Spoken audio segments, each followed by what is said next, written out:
Today we're talking about being productive by being unproductive. Are you busy all the time and never slow down? Does the thought of slowing down or even doing nothing make you nervous or even scare you? Would you like to learn how you can get more done by doing nothing? Let's continue our month focusing on back to school. Does your clutter own you? On Clear Your Clutter Inside and Out, we'll teach you how to become aware of your clutter along with action steps to declutter and create the life you desire. Come on, let's get started. School time is a time back to school when we can go, and we become overwhelmed, and it's about being productive and getting everything done. I kind of can't believe that I'm going to share this story with you, but this was really the motivating factor to do this episode. Last summer, for about 2 weeks in July, and I live in Raleigh, North Carolina. If you're in the South in July, it's just humid, it's gross. As I record this, it's supposed to be a high of 94, which means we're going to feel over 100 degrees. You don't want to move, you don't want to do anything. So perhaps that added to it. I took 2 weeks last July, and I watched The Good Wife. I think there might have been 9 seasons. I just couldn't do anything. Now, I'd answer email every day, of course, had to do that. I was so incredibly unmotivated. And in general, that's not like me. I tried to resist, tried to fight, wasn't happening. I'd sit down to do work, couldn't write, couldn't concentrate. Looking back, I know the universe had my back because my schedule was free for 2 weeks. And that doesn't happen. So I spent those 2 weeks watching A Good Wife. Pretty good show. I would suggest others if you're going to binge watch TV. After those 2 weeks, my productivity, when I went back to work that Monday, shot through the roof. I got more done in those 4 hours that I could have gotten done in 2 weeks. I needed a break. I needed a mental break. I needed a physical break. I needed to get out of routine, out of my rut. For whatever reason, I needed a break. Luckily, I honored myself and I listened to that. I know as a small business owner, that's huge. It scared the heck out of me, if I'm honest. Because I'm a small business owner, there's always something to do. So I know if you're out there listening and it scares you to stop and be unproductive, I know where you're coming from. Why being unproductive is good. We aren't meant to go all the time. That causes burnout. For me, even when I'm unproductive, I know now I am being productive on a creative level. I'm stewing on ideas. I'm letting things marinate. I'm giving my brain and a soul rest to let them do their thing. There is a difference between being busy and being productive. When you are multitasking, you can make mistakes, not really getting stuff done. Some may view me as unproductive with my process of writing podcast episodes.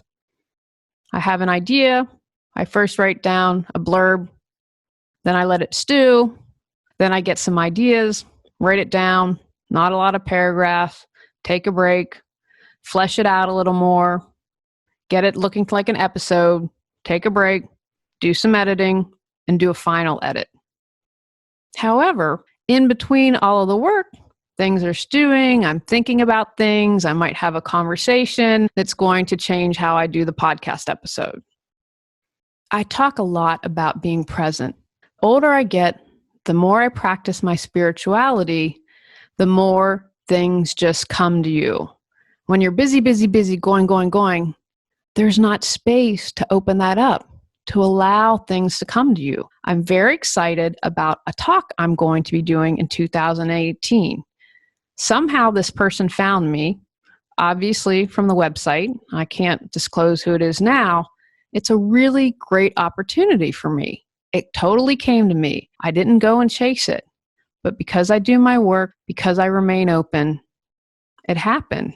And after our first initial conversation, I said, I don't know if I'm quite the right match for you. They ended up going on a retreat, and they want me to talk about the 3 things I love to talk about most: cluttering, clutter, getting organized, and being mindful. When we are bored, we tend to release all of our mental inhibitions. We can think freely, more passionately, and with more clarity. Boredom can also be a very powerful incentive towards figuring out our next move. Feel stuck but have no clue what you need to do to move forward?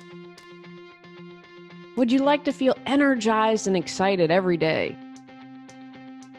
Are you ready to create the life you desire? Julie Coraccio supports you in finding the answers within and then taking action to make changes happen. Visit reawakenyourbrilliance.com to learn how Julie can support you with life coaching. If you find yourself feeling guilty about being unproductive, reconsider what that even means. Running yourself ragged will make you tired and burnt out, which will actually hurt your efficiency and productivity in the long run. On the other hand, unscheduled time can rejuvenate your body and spirit. I talked about how after watching The Good Wife for 2 weeks that it allowed me to do that. I also got out in nature. I wasn't in front of the TV the entire time. I encourage you to view your downtime not as a waste, but as necessary to your mental and emotional health.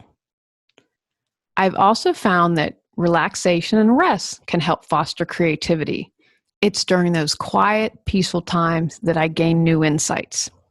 A study in 2014 conducted by Mann and Cadman at the University of Central Lancashire found that participants who had been intentionally led to boredom generated significantly more uses for a pair of plastic cups than those who weren't.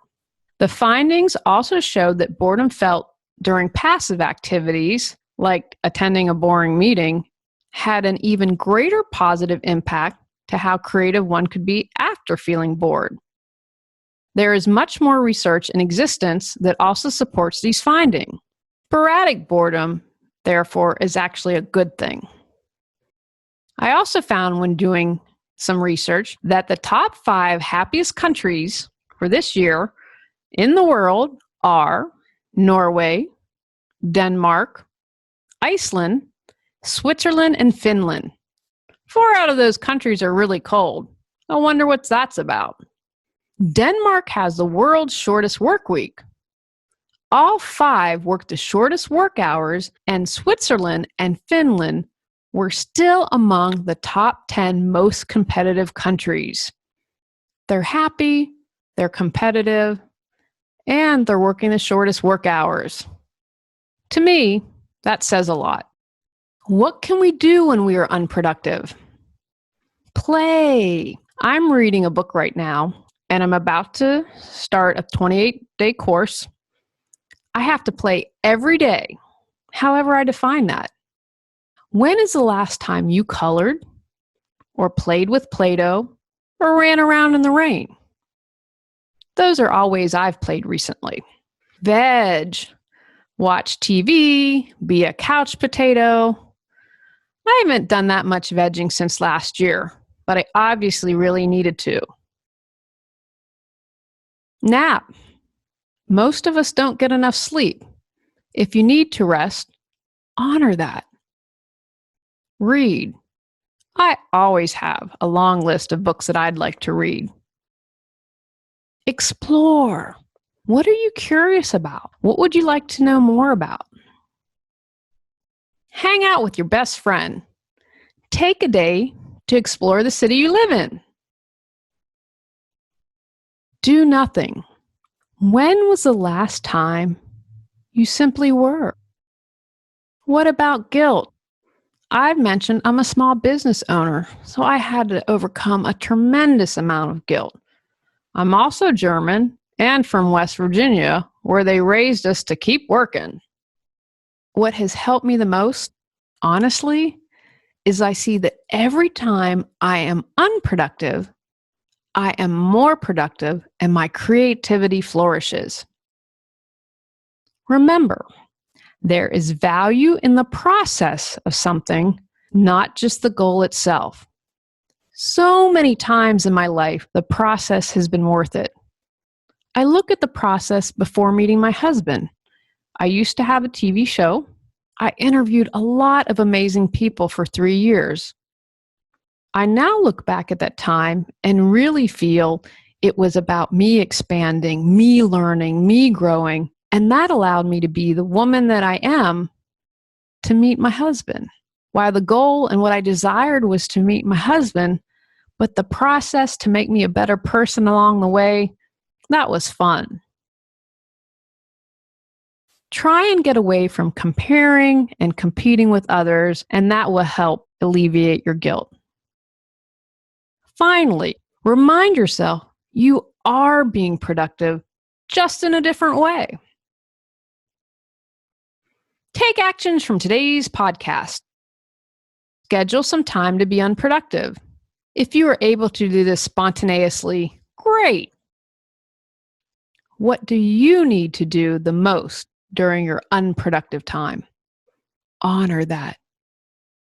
Find a healthy way to deal with your guilt if you have it.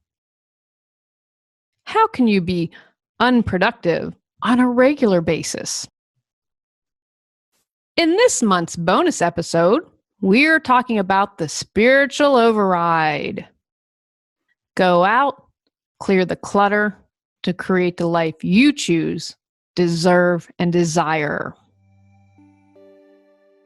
Clearing your clutter allows you to share your gifts with the world. Get your free self-assessment to discover your clutter priority at reawakenyourbrilliance.com. If you've enjoyed Clear Your Clutter Inside and Out, please rate, review, and share us.